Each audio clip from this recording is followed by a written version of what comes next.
Welcome back to The Short Coat, coming to you from the amazing and intense world of med school at the University of Iowa Carver College of Medicine. I'm Dave Etler, and on today's show, we're talking about the changes in financial aid that are coming and that will affect U.S. medical students in the coming year. And to do that, we're joined by Chris Rolling, our financial aid guru. Yay. Here at the Carver College of Medicine. Hi, Chris. Hello, how you doing? I'm good. We're also joined, as always, by some delightful med student co-hosts, including M1 Anna Royer. Hello.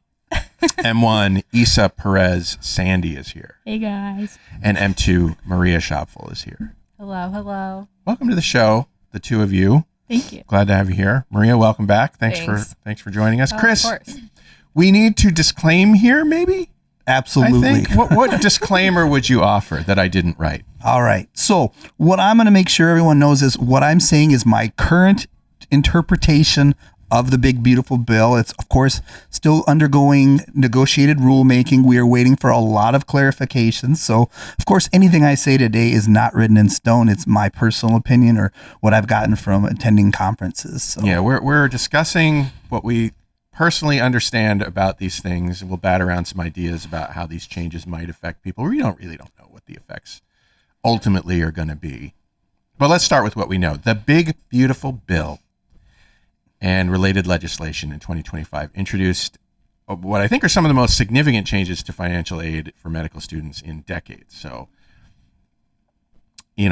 what, Chris, are maybe the biggest changes, sort of the headlining changes of the big, beautiful bill? The two big changes that are going to affect actual students in med school are going to be, the new loan limits and the elimination of the plus loan. Now, there's things that will impact them afterwards, like the new repayment plans. But during med school, it's really going to be the new loan limits. So students are now allowed to borrow, as I understand it, up to $200,000 in federal loans to finance their education. It'll be $50,000 a year in unsub loans, which is actually an increase over what they've been able to borrow before. So that's actually unsub loans, unsubsidized. Yeah, unsubsidized loans. Don't get all fancy.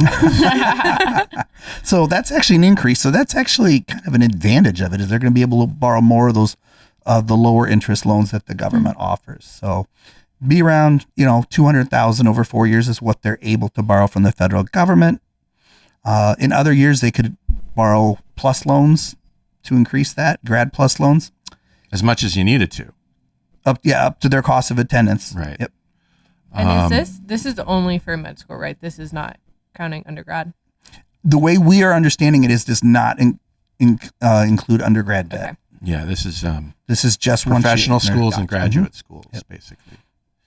And so let's just point out that the class of 2025, not our class of 2025, but the overall class of 2025, the 4-year cost of attendance was somewhere north of $280,000 at public schools and $390,000 at private schools, which would far exceed that loan cap. Mm-hmm.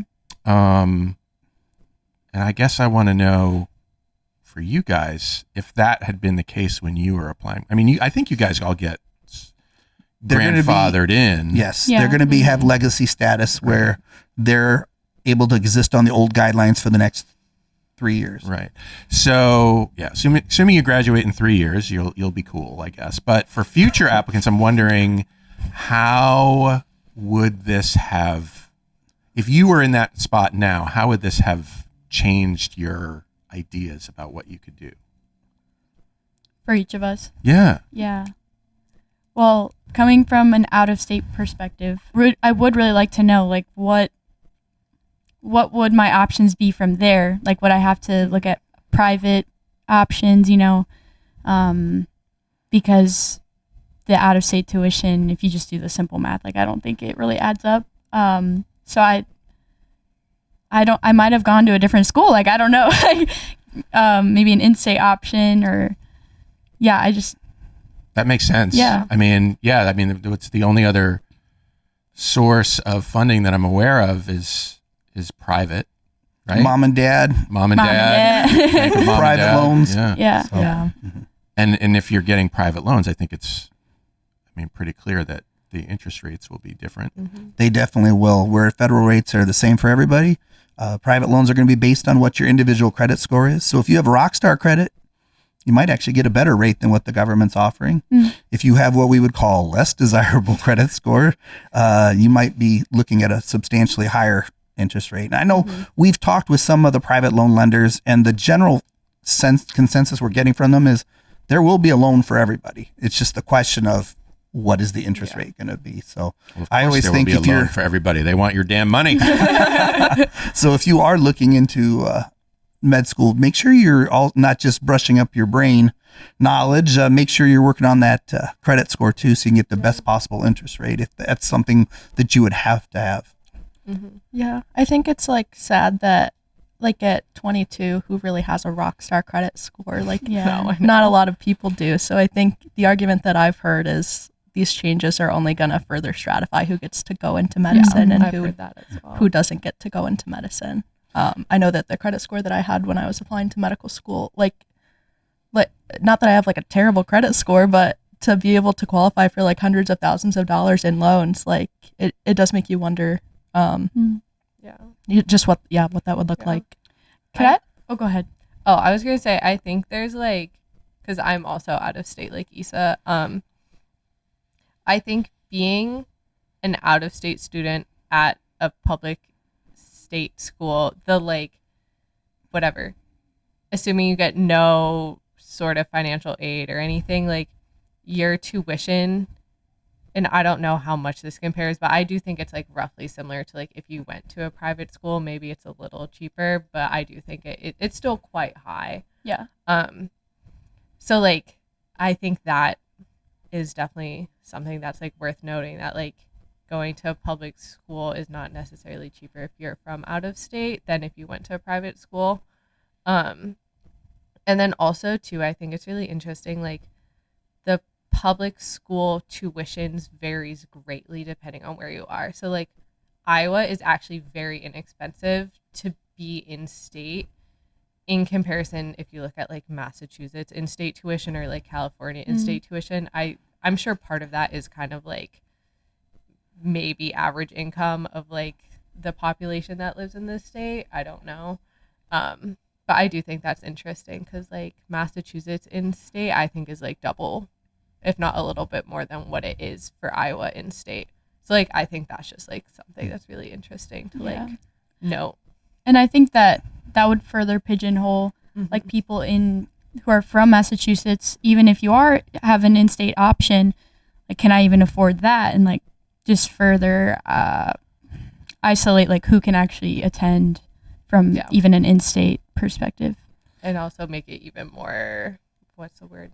Competitive. Yeah. If you have more people that are like, I can really only afford to go in-state. Or like financially it makes the most sense. When I'm looking at like the new changes in loan limits, like, you can only borrow $200,000. Carver's average debt is $179,000. Yeah. So our average student's going to be fine. But if you look at some of those private colleges and other colleges that are maybe not as cheap options, it's a much, it is going to be a problem for us, but it's going to be a much bigger problem for some of those schools as well. Yeah.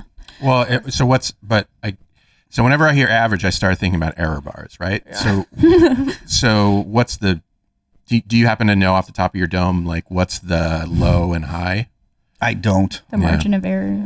Yeah. Because, like you said, people who come from out of state, they're going to pay more. People who come from in-state are going to pay less. The average is the basically middle ground between those two. It's just, those were a bunch of words. I had a quick question. Take out because everybody understands the concept of averages. Let's turn this into a stats analysis class. I was listening to a previous short coat podcast when the white coat investor, I forgot his name, I'm so sorry.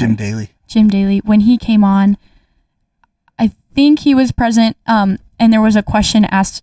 I think he commented on this new legislation and how it might also, like, there could be a positive coming from it because it could put pressure on institutions to decrease the tuition cost, which is like overall like a huge problem in the U.S. Like, why is tuition so expensive? Like, I don't want to begin to comment on if it's actually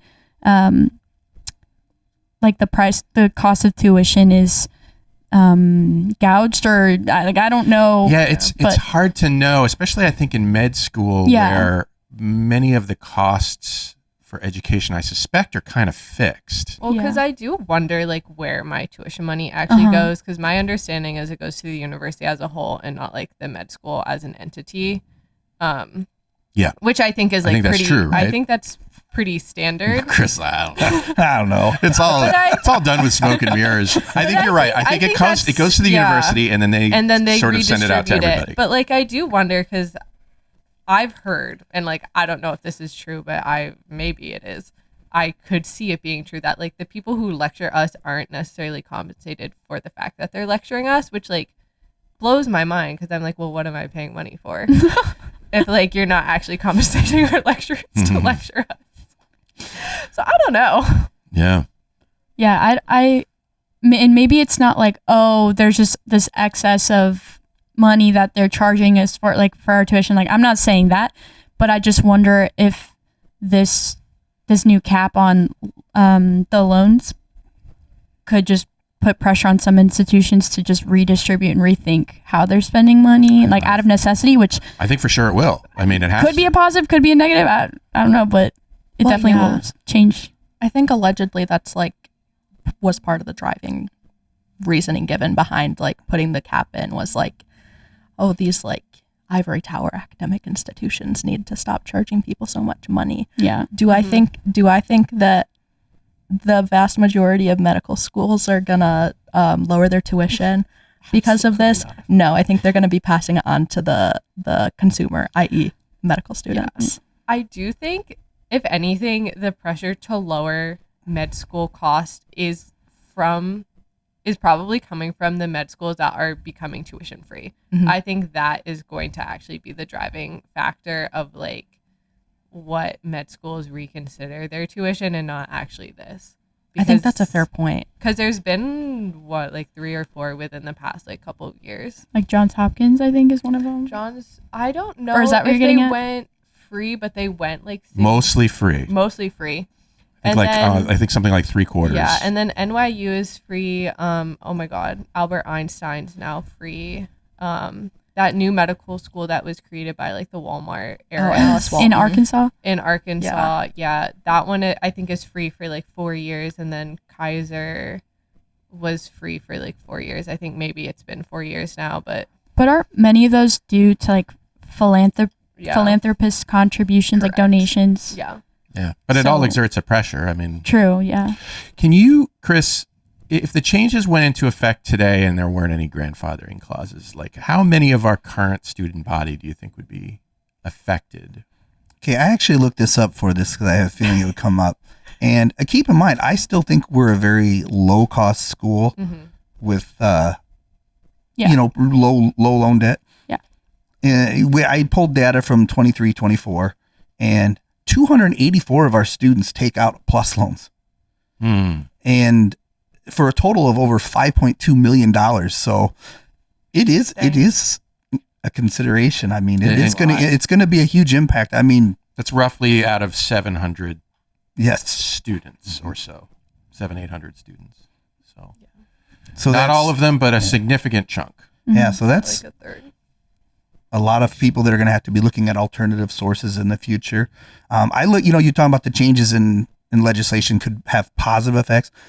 I would love to see the private loan industry restructured as a result of this, because you've seen like gas stations that are across the street from each other have those gas stations where they're lowering, they keep lowering and lowering, trying to get more people to them. What if the private loan, because they've got a huge opportunity because they're going to have a lot of people coming to them. What if they tried to get a more reasonable rate to get more people? I mean, maybe I'm just being optimistic, but I see that as being a real thing. Like diversifying the landscape of like where we can access loans. Because I'm no like financial mogul, but I tried to do my research before taking out federal loans. Like what even is the private loan landscape? And for me, I mainly looked through like my family's bank, like Bank of America, or like through my credit union in my hometown, and they just really had like close to nothing options for student loans, or if they did, it was like 17% interest, or like some outrageous. Do you know what the variable usual interest rate is for private loans? I mean, it can be upwards of 15% based on what your credit score is. Yeah. Yeah. I mean, it's usually right around what the federal rates are, or a little higher, depending on credit. Yeah, maybe not 17%, but I think that's a possibility, though. Yeah. Well, yeah. Again, averaged, right? So I feel like one thing that makes it hard to, I feel like we're really bad at predicting the effects of legislative outcomes sometimes. yeah. So yeah, it's like really hard to know like how private loan providers are gonna respond, change, and how they respond, how schools are going to be able to respond, how students respond. So,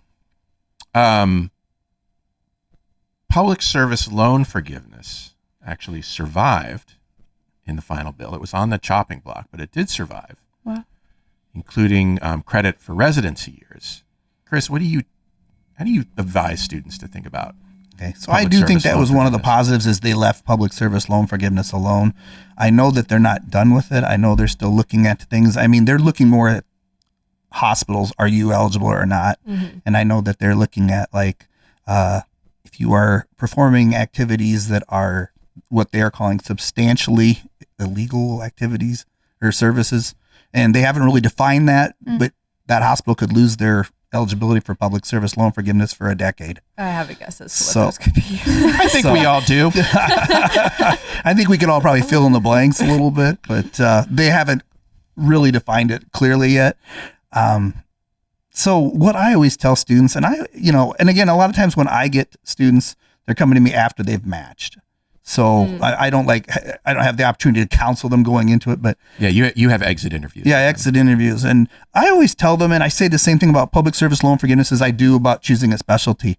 Don't make your life choices based on the money of it. Mm-hmm.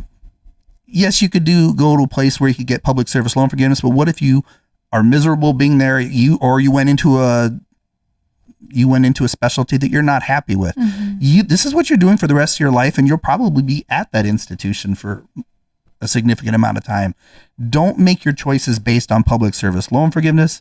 I still think it's a wonderful program. If you get it, that's amazing. It really is. It really is we've seen a lot of people save a lot of money on their loan repayment with that. If you get it, that's great, but I would never bank on it. Like when you're in med school, make those choices to borrow as little as possible. Mm-hmm. Borrow as if there is no program.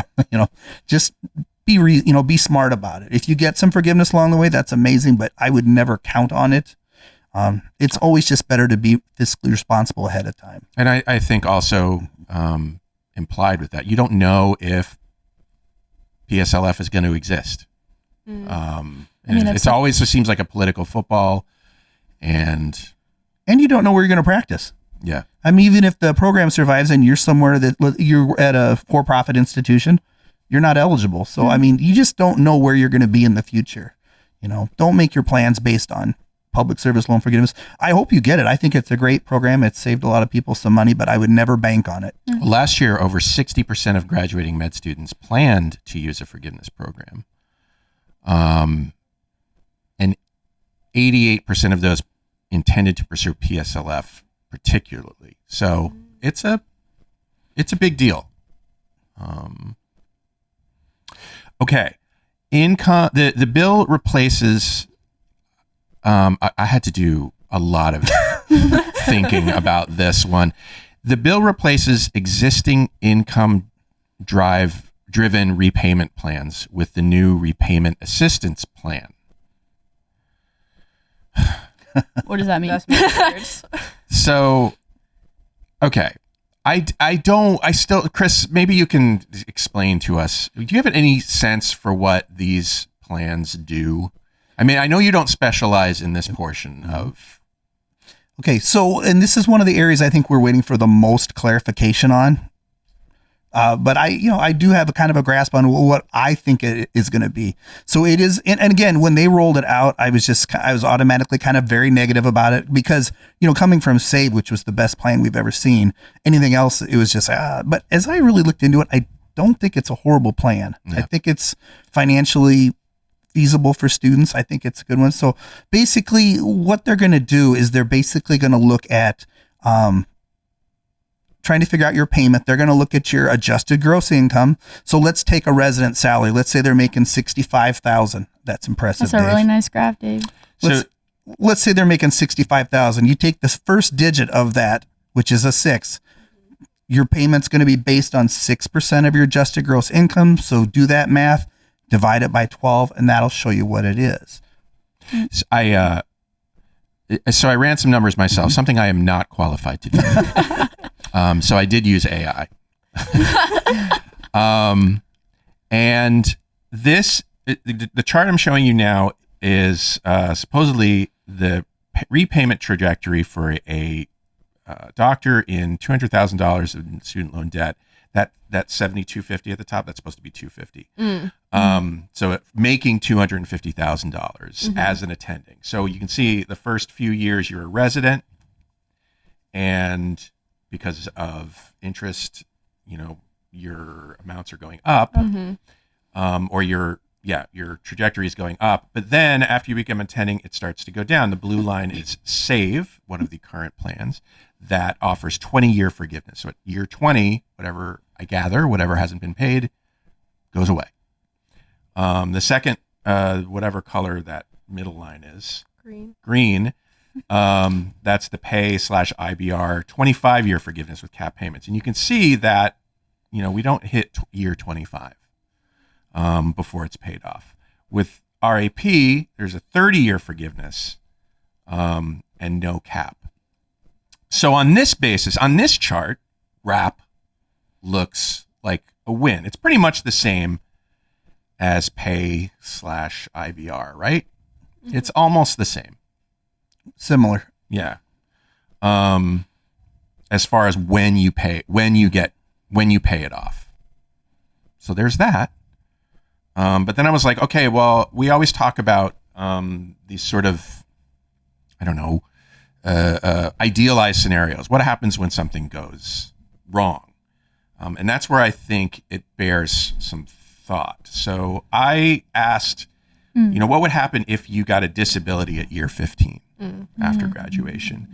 And that's when all of these get kind of a little iffy, especially RAP. Oh, wow. Where you're just going to keep paying until year 30, no matter what. And that actually is a lot of extra money, something like $100,000 or more extra that you'd be paying that. Well, with federal loans, though, and it's going to depend on what the disability is, but like federal loans, if you pass away, don't do that. or you come disabled. Yeah, not a great payment plan. No. Or if you're disabled to the point where you can no longer work, your balance can be forgiven. Now, they're not going to forgive it. I mean, you're really going to have to make sure it's a substantial disability. But there's always that possibility. But I feel like the message of these simulations is pay more than you want to pay.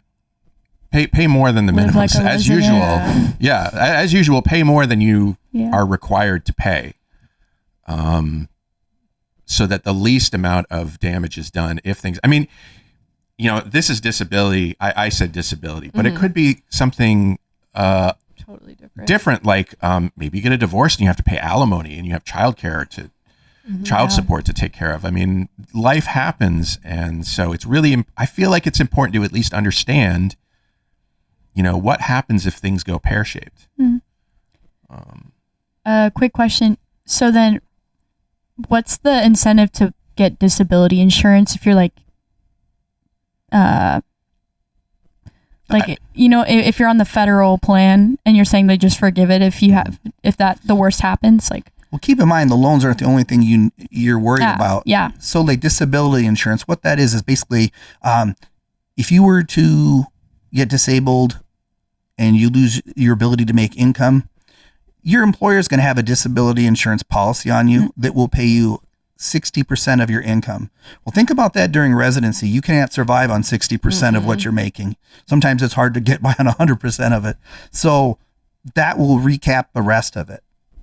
So they always say it makes you whole. You can take out. So you're actually taking out insurance to cover the rest of your expenses, not just your loans, everything else, your living expenses, because you still have to make a living at some point. And remember, when you're talking disability insurance, it doesn't have to be permanent. Let's say you're a surgeon and you're going skiing and you break your arm. Till your arm is healed, you are essentially disabled, so you could be disabled for many months. So that's where disability insurance will come in and cover that. Okay, I see. So, and there's short-term and long-term, so I'm not going to go into those today. Shortcuts, we'll keep chatting with Chris in our next episode. But in the meantime, if you have something to say about today's show, something you want to hear about sometime, question you have for us, go to theshortcoat.com/tell us and send us a message. Love that. Otherwise, that's the show. Until next time, I'm Dave Etler saying, don't let the bastards get you down. Talk to you in a week. Say bye, everybody. Bye. Bye.